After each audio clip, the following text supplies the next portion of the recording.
It seems like an escalation. You had to know you were poking the bear with a stick. So you know what the funny thing is? You know what I was trying to poke? I was trying to poke the media. So I do a lot of media, right? And every time I go on, and I'm happy just to say, I just say what's on my mind. I don't couch my words. I probably should, but, and everyone's like, well, isn't it inevitable? Trump's going to lose. Trump's going to win. Trump's going to win. I say, no, guys.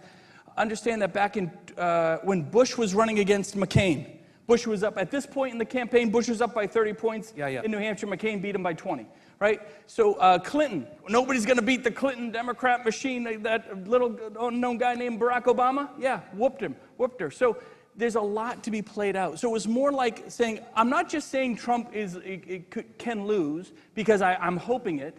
I wanted to lay out how it happens. And the most important aspect is, again, voters have to have the say and all that, but then the candidates need the discipline and the responsibility to get out, because one-on-one, he loses. There's no question about that. He will not retain 50% of the vote if it's one-on-one.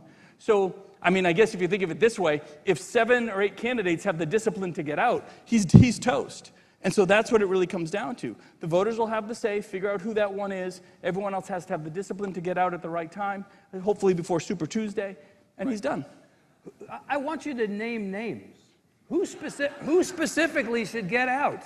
Now? Asa Hutchinson and Will Hurd are at this festival this weekend. And they're both great friends. You want me to tell them anything for you? No. Well, so a couple things. Asa and Will are great. Asa is one of my best friends. We served as governor for a long time together. Right. Will was one of the smartest people, served his country, and overseas. It was just amazing. I mean, really, really great individuals. If you didn't make the first debate, the idea was, well, it's going to be pretty tough to make the second, and only 8 people made the first debate. My guess is 6 or 7 will make the second debate. I think after that, everyone has to kind of have a hard conversation. Is there a clear path to be the nominee? And if there's not, you probably got to go. But it's only September. I don't think those conversations have to happen today, but probably pretty soon for some of them. And remember, we technically have like 13 or 14 candidates running, right? Right. The first debate got it down to 8. I think the second debate gets it down to 6 or 7. Whether you agree with the filters or not, there's got to be a path somewhere there if you're going to keep going. My sense is, as you get to November, December, look, if you're polling in the low single digits, it's probably not going to happen. You're also probably not raising much money. Well, that's it. And so if you're landing strong in some of the earlier states, different story, right? Because you could do the Gary Hart thing and come out. Well, not that I'm a big fan of Gary Hart, but you could kind of come out of nowhere, right? I mean, there are stories. George H.W. Bush got crushed in Iowa, but boy, he came out strong and won New Hampshire, and it carried him. So there are paths there, but by the time you get past New Hampshire, maybe past South Carolina, as long as before Super Tuesday, it's clear, well, either this one or this one is going to be the alternative to Trump.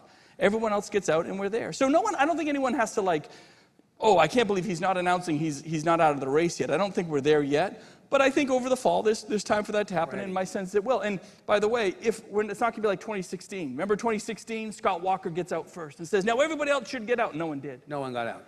Different approach, and that was part of the op-ed. It was, look, it's not just myself. I think you're going to have 100 different voices out there, from influencers, from media, from donors.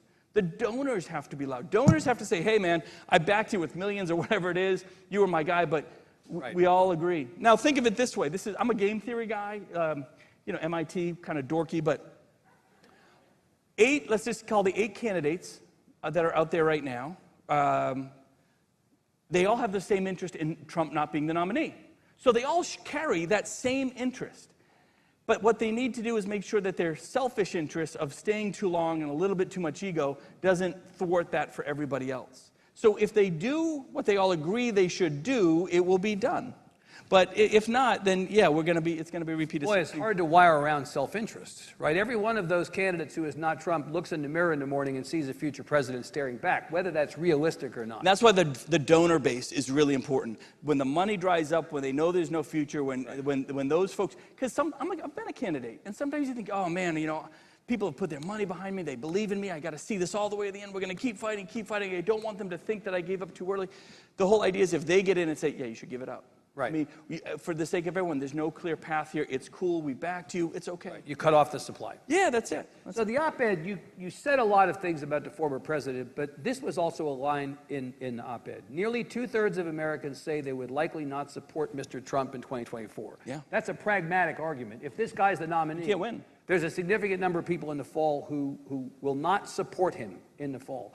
Does that include you? Larry Hogan, who was here this weekend, says he will not support Trump if he's the nominee. You have said in the past, I think on Meet the Press in March, I'm a lifelong Republican. I'm going to support the Republican nominee. Oh, you mean the guy you just trashed? Yeah, it won't be him. So a couple of things. It really won't be Trump, right? It really won't be. Right. There's a couple of things happening there. The whole world is going to look so different politically just a year from now. Yeah. Right? I don't even know who the opponent is. I think it's more likely Biden isn't the Democrat nominee than Trump isn't the Republican nominee.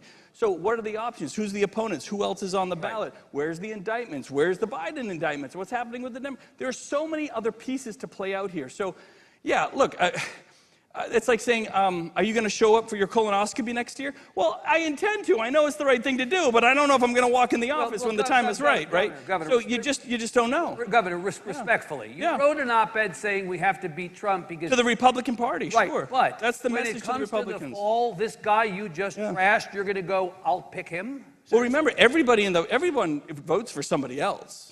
Right. Yeah, you're always going to consolidate around someone. I just don't think it's going to be him. I think there's my effort. Now, I can tell you next year, God forbid if he really is on the top of the ticket, we're going to have a repeat worse than 22. 22, we got our butts kicked as Republicans because of him and his message.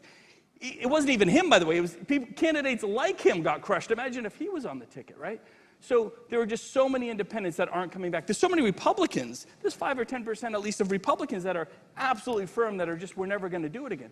So there's no path that he can win. And most importantly, as an example, I'm not running again, but I really want a Republican to hold that corner office in New Hampshire. I believe very strongly in that. I want school board seats. I want congressional seats. I've been losing those in my state. Do you know, my entire House, Senate, and governor have been Republican most of the time I've been governor, right? By Republican. My entire federal delegation has been completely Democrat since I've been governor. So we're really purple in that way. But we will lose handily as a party. I'm being very selfish. I want Republicans to win, and I'm going to get crushed up and down. So all my effort's going to go behind those candidates. Right. I'm just going to ask one more time because I'm sure you are. Not to answer. Yeah, because I don't know. Look, it's you would vote for the guy you wrote about? No, look. I don't think he's going to be on the ticket. I really don't. I don't know. Yeah. Yeah, I don't know. All right. Yeah. Well, I tried. Yeah.